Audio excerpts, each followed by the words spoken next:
ആണെങ്കിലും നമ്മുടെ ഗൗതമാണെങ്കിലും രണ്ട് വഞ്ചിയിലും കാലിട്ട് വെച്ചിരിക്കുന്ന അവസ്ഥയാട്ടോ. നന്ദേ വേണോ തന്നെ പിങ്കിയുടെ വയറ്റിൽ തന്റെ കുഞ്ഞ് വളരണോ, അതും ഗൗതമിന് ഒരു പ്രശ്നമേ അല്ല. അങ്ങനത്തെ ഒരു മനസ്സാണ് നമ്മുടെ ഗൗതമിന് കേട്ടോ. ഗൗതമിനെ പ്രേക്ഷകരൊക്കെ ഇപ്പോൾ ഏകദേശം വെറുത്ത് തുടങ്ങിയിട്ടുണ്ട്. നട്ടിലില്ലാത്ത ഒരു കഥാപാത്രമായിട്ട് ഇപ്പൊ മാറ്റിയിട്ടുണ്ട് നമ്മുടെ ഗൗതമിനെ.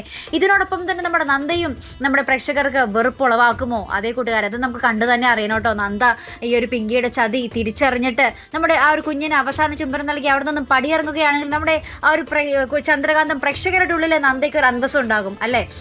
അല്ലാത്ത നിമിഷം മറിച്ചാണെങ്കിൽ നമ്മുടെ പിങ്കിയുടെ ഈ ഒരു ചതി നമ്മുടെ നന്ദയും കണ്ണടത്തെ വിശ്വസിച്ച് നമ്മുടെ പിങ്കിയെ ശുശ്രൂഷിക്കാനാണ് തീരുമാനമെങ്കിൽ നമ്മുടെ പ്രേക്ഷകരുടെ ഇടയിൽ നമ്മുടെ നന്ദയും പതുക്കെ നമ്മുടെ ഇപ്പൊ ഗൗതമിനെ വെറുത്ത പോലെ തന്നെ നമ്മുടെ ചന്ദ്രകാന്തം കൂട്ടുകാരും നമ്മുടെ നന്ദയെ വെറുക്കുന്ന നിമിഷങ്ങൾ തന്നെ ആയിരിക്കോട്ടെ ഇനി വരാൻ പോകുന്നത്. വളരെ അരോചകം നിറഞ്ഞൊരു നിമിഷങ്ങളായിരിക്കും അങ്ങനെയാണെങ്കിൽ നമ്മുടെ ചന്ദ്രകാന്തത്തിൽ ഇനി വരാൻ പോകുന്നത് കേട്ടോ. അപ്പൊ എന്തായാലും നമുക്ക് നോക്കി കാണാം.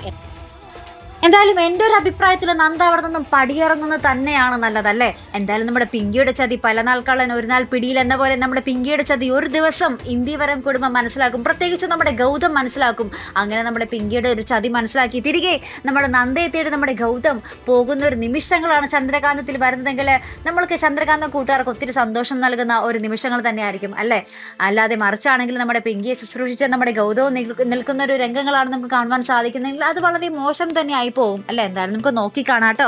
അപ്പൊ ഇതുപോലെ പ്രൊമോ റിവ്യൂസിനും എപ്പിസോഡ് റിവ്യൂസിനും ഒക്കെ നിങ്ങൾ മറക്കാതെ ചാനൽ സബ്സ്ക്രൈബ് ചെയ്യുക. അടുത്തൊരു വീഡിയോയുമായി വരുന്നത് വരയ്ക്കും ഗുഡ് ബൈ.